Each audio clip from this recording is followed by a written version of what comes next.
We have a lot to talk about, a lot to get to. But before too much more time slips by, I want to get to a guy that is standing by, and I would love to have him on the air with us. The Milton High School basketball player, Dominic Barcone, who suffered a cardiac arrest right here in Barrie not too long ago, and he is with us live right now. Good morning, buddy. How are you? Dom he's always been very athletic, always wanting to play sports, whether it's in school or out of school. He's always trying to achieve, to become better. Even in life, he's very loving, huge heart. He'd give his shirt off his back for somebody. And he just has that fight to be better. He is an amazing human, honestly. I don't even know, he's just a kind-hearted individual, and it's really hard because, he's only ever gotten in trouble twice at school, and it was for sticking up for other people. But the way he handled it was a little inappropriate. But he's just been such a good kid and just a kind heart. Always a people pleaser, helping others. Not me. Everybody else, though. I'm Braylon, and I go to Milton High School. My name is Jason, and I go to Milton High School as well. At school, Dom, he's just a really nice person. You can always talk to him, and he'll have something to say back. He'll never be awkward. He's just good vibes, good to be around. He's a great person. Good friend of mine. Same thing that most of he said, I can also say for him. The first time Dom did a sport was, I believe it was dance, to be honest, and basketball, around the same time. I don't even know how Dom got into dance. My dad, he would just be staying there and he starts busting some moves and stuff. I was I wanna try this. When I was in first grade, I started doing dance. Dom's always been into sports, anything active. At a very young age, was in a bowling league. He always loved to do that. He loved to hang out with his family, friends, and teammates, whether it's dancing, he did for a few years as well, basketball and football, and then recently ultimate frisbee. I can't keep up. There's so many groups of friends that he has. Dom always used to sleep on the bus. One of the very first games we got on the bus, he's like, "This is my spot, I'm taking a nap, leave me alone." But in a nice way. It was either loud on the bus, annoying, or I just didn't like the music they were playing, so I would put in my AirPods and I would lock into my music. And then there's one game where I fell asleep on the bus and I played really well that game. During frisbee I would fall asleep, and during now I would fall asleep. It's like a recharge of my battery kind of thing. That's why I fall asleep. Was always roofing, doing carpentry. I started my own business. I ran myself, making good money when there was work. Obviously winter months slow down. I started feeling like snapping, basic hand strength, the grip, just everything started changing. I didn't know why. Setting up a ladder would make me have my heart beat like I was having a heart attack. And going out to dance with my friends, just everything I did, whether I talked a lot, anything I did, my heart would get heavy and I would have to settle down. So that happened for 6 months until I finally had to go to the hospital. I just had a feeling something was wrong, but I don't know what made him finally go to the doctors. It is a genetic disease, I believe. Then I had other tests done to see why my muscles were never healing. It led to me having to go see a specialist, and he told me I had myotonic. He was like, "You have it, but we have to do the blood work to diagnose you properly." So they took the vials of blood and came back myotonic muscle dystrophy, which is passed through family members. Dominic is in the midst of getting the genetic testing. His sister did the genetic testing, and she unfortunately passed away with the same sort of circumstance, unfortunately. Here's pictures of my daughter when she was born. These are the first year of her life. My second oldest kid is no longer here. And yeah, she was born September 14th, 2007. She weighed 9 pounds, 5 ounces. 20 and a quarter inches long. And she was born on a Friday at 12:13 p.m. And she's no longer here because of me passing on the myotonic muscle dystrophy. So prior to January 2nd, Dom had been going to practice. He hadn't had any issues at all. I mean, he doesn't have any medical issues really that I would be concerned to play sports. I mean, he's been playing sports and maybe had a rough sleep schedule, but it's not really a rough sleep schedule because it's normal because he'll get home from practice and fall asleep immediately. And then we'll wake up at like 3 in the morning and eat or whatever. Like he sometimes doesn't even stay awake long enough to eat dinner. Like 3 weeks prior, I think he had passed out during a practice. But we just thought it might have been like lack of, maybe he didn't eat enough, drink enough water, not sure what, so we just try to make sure he ate enough, drank enough water after that. And that was that. It wasn't anything, we just thought it was lack of sleep, maybe nutrients, and that was it. That's the only thing that I could think that would have been concerning. I don't know. He just passed out. He woke right up. He just fell down and that was that. He got up and he was fine. Just a normal school day, doing all of our work. Had maybe a math test or whatever, all of that. Saw Dom in our hallway, said hi to him. Normal day. I saw Dom a couple times, just gave a glance. I never really thought to say something to him. Didn't know anything would happen, but it was a pretty loud day at school that day. The day of the Spalding game, it was, just a normal school day. We just got back from Christmas vacation, Christmas break. Everything went normal. I was doing my schoolwork. I was so hyped for my game, eating like protein stuff so I can, kind of get my blood flowing. Watching the clock as if hoping it would go faster, made it go slower. And then we're on the bus. We're going to Spalding. No, he's acting normal. He's sleeping on the bus ride there and he's doing normal stuff. He maybe wakes up once in a while and says hello to some people and then goes back to bed. He had a little pink cowboy hat and laying back with it over his head, and he was just trying to catch some rest, just snoozing. As we get there, we're getting ready in the locker room. Everything's going fine. Got bummed I wasn't a starter. We were going into the game, so obviously we were trying to lock in. We were having the mindset of we were gonna go out there and try to win this. Sharing laughs and stuff, like a normal team. Joking around a little bit before, coach tells us to huddle up, tells us what we're doing. And then we go out into a game. We're down in the locker room, we start warming up. Everything feels fine. I'm getting a good sweat going. I was actually sweating a lot, which I normally don't. Making sure I was getting pumped up for the game, getting my blood flowing, making sure I have fluids in my system. That way I'm not dehydrated. Game starts, I'm sitting down, watch my buddies play, and then I get subbed in. Aside from him being tired on the bus, we didn't really see anything different with him, and we thought everything was normal.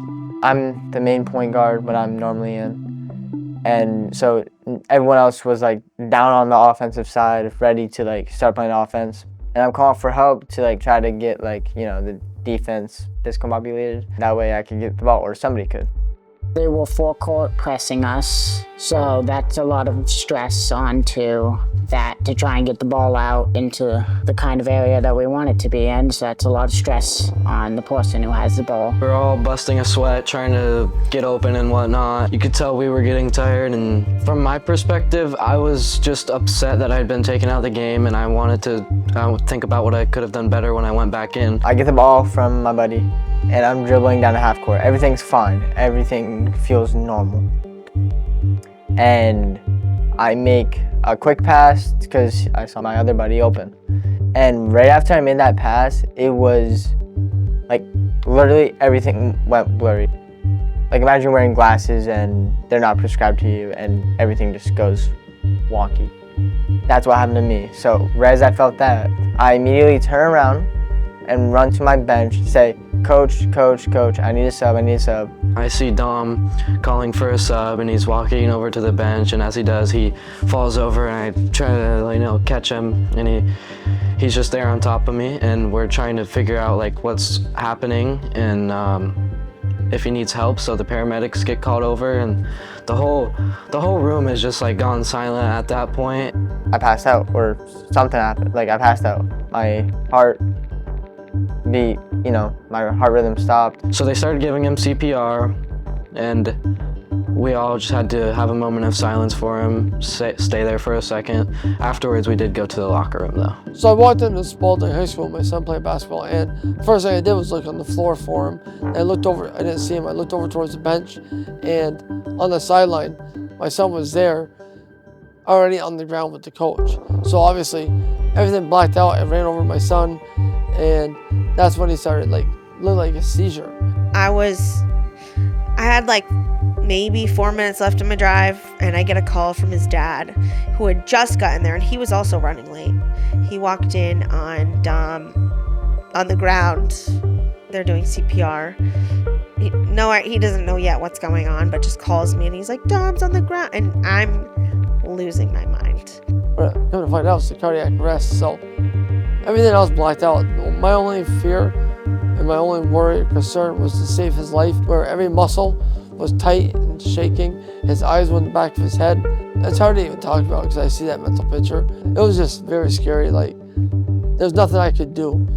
Thank God people that have the proper tools. A lot of other schools don't have these things. So what if he was at the park playing basketball? He probably wouldn't be here. I was hysterical. I can't even explain where my brain was in those moments. I don't remember any of it, really. The one thing I do remember was the first thing I heard him say. They had asked him, Dom, do you know where you are? And he goes, Spalding High School. And I lost it again. I just was like, he's okay, I was not there when it happened, and I'm kind of grateful. I don't know that I could have handled it. There was just a relief when he said that, because it's I know he's there. He knows where he is.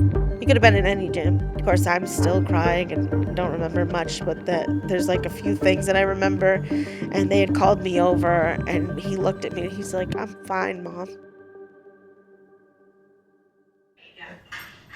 Happy birthday to you. Happy birthday to you. Happy birthday to you. And it's birthday 1, 2. I was not in the mood to sing. The Milton High School basketball player, Dominic Barcombe, who suffered a cardiac arrest right here in Barrie. Every year, about 100 to 150 young athletes in the United States die from sudden cardiac arrest. You said you're 16 years old? This is obviously going to be something that is going to shape the rest of your life, buddy. You've got your whole life ahead of you, my man. I'm sure this is, you're going to be not only a great athlete, but also a great spokesperson for promoting the importance of learning CPR and eating well, taking good care of yourself, but also, just being prepared. You never know who's walking around with a heart issue. I mean, we certainly didn't know that it was a young 16-year-old athlete who's in great shape playing high school hoop for Milton. My dad called me 8 times, my mom called me a few times, and I was in shock. I got messages from my dad saying Dom collapsed, this, that, and the third. His heart stopped. He pretty much told me he was dead. He was dead. His heart stopped. A couple hours later, I got the confirmation that he was fine. And I was scared because I'm just laying in my bed, just wondering, why wasn't I there? Why couldn't I be there with him? Why couldn't I have done something? I was just so stressed out at the time, checking all these messages, making sure everybody's okay. I was calling my family members, checking in on them. It was just a lot of stuff, and especially because they were already in the ambulance heading to the hospital and stuff, I couldn't contact my mom. My mom wasn't picking up. My dad was hardly picking up because he was with Dom, helping out, whatever. And I felt detached at the time. That's why I said I felt left in the dark, because I just didn't know what was going on till he was actually at Boston getting the operation done. There's such a misconception that just because you're in your teens and you're running around and you're in the best shape of your life doesn't necessarily mean that you don't have some underlying health issues. Exactly. That you never know. You're not aware of. Right. Yeah. That is an amazing story. It's huge. Dominic is a hero. I couldn't imagine at 16 what he was feeling, and then as a mother myself, I could not even imagine watching my son drop like that. Same here. Very, very emotional. He is a brave child. I was working one afternoon and we work with the Vermont athletic trainers, and one of them forwarded me the WPTZ story about Dominic and his save. I was super excited because we're working on a legislative effort that would ensure that schools and sporting events have cardiac emergency response plans, and I thought this is exactly what I need, because this is a person who had a cardiac arrest and everything went right because the school had coaches trained, an athletic trainer trained, they had an AED, and they used it on this student to save his life. I just thought he was gone for like hours. Like, it was scary, but I'm so glad that he's here and like he's okay, and I'm happy that those people at Spalding did do something, because I don't know what I would do.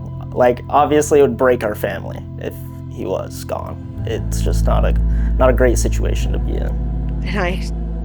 And I still to this day can't look at him all the time without crying, because I'm just so thrilled that he was able to have the assistance of people to save his life. I don't know what I would do without him. When we got to Boston, they started taking tests and doing all these things, and a lot of the time that we spent there was just monitoring him, because they already knew that they were going to put the defibrillator in. I mean, there was not any way they were going to let him leave without it. But in the meantime, it was just kind of a waiting game for that, and just getting tests done and trying to get the genetic testing in place to figure out if, I would assume that he has that same diagnosis, but we can't assume, obviously. One of the reasons I work for the American Heart Association isn't just because it's a job. It really is about saving lives, whether it's better nutrition, physical activity, or acute events. How can we save lives if something like a cardiac arrest or a heart attack happens? Dominic's story highlights what we're talking about.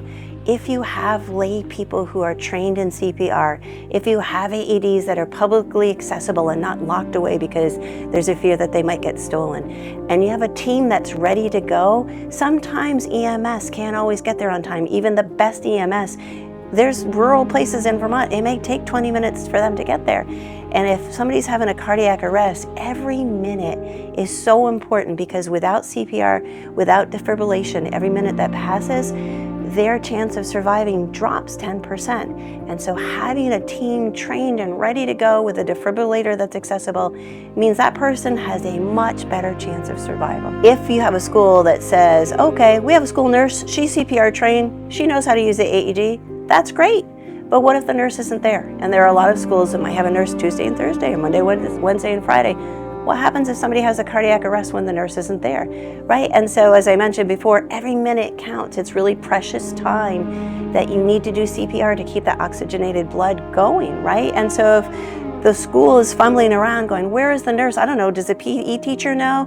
Where's the AED? Is it on this wing or that wing? Then that chance of survival really starts to plummet. And having a team that's trained and ready to go will ensure that the outcomes would be much better than if you didn't do the planning and if you didn't do the training. I just want to say thank you to everyone that was there to, try to help me, try to bring me back, especially everyone that's doing fundraisers, the person that gave me CPR, all the doctors that were there to help me, just everybody that was there. I couldn't be more thankful.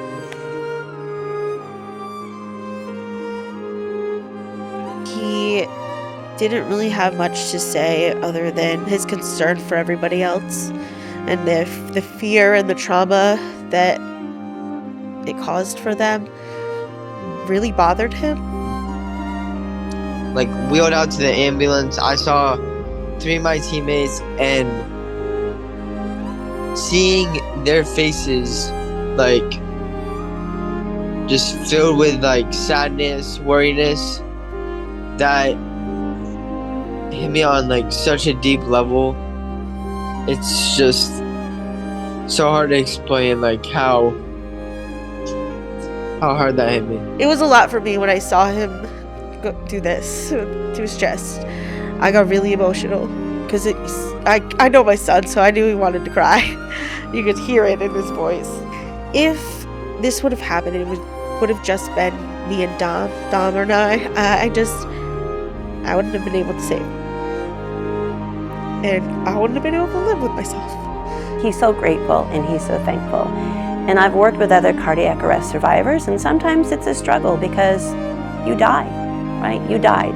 And if somebody hadn't helped, he wouldn't be here. And so this is like his second birthday. I want the schools to be more aware of how important it is and make the trainings available to their employees, even if it's a janitor, anybody. Because Dom got lucky. And Barry, I wouldn't have been able to save him if it was just myself.